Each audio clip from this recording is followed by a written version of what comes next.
पाकिस्तान ने war time siren install किया है। खैबर पख्तूनख्वा में सायरन इंस्टॉल किया गया। हवाई हमले के अलर्ट के लिए ये सायरन लगाया गया। केपीके के बजौर जिले में सायरन इंस्टॉल किया गया है। तो बड़ी और अहम खबर इस वक्त आपको बता रहे हैं कि पाकिस्तान ने वॉर टाइम सायरन इंस्टॉल किया है। खैबर पख्तूनख्वा में सायरन इंस्टॉल किया गया। हवाई हमले के अलर्ट के लिए ये सायरन इंस्टॉल किया गया है। केपीके के बजौर जिले में सायरन इंस्टॉल किया गया।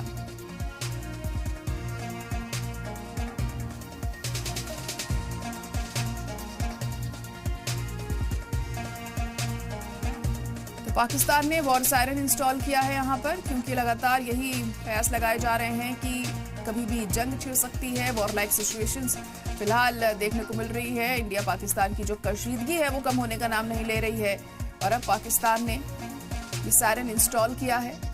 हवाई हमले के मद्देनजर हवाई हमले के अलर्ट के लिए ये सायरन इंस्टॉल किया गया है।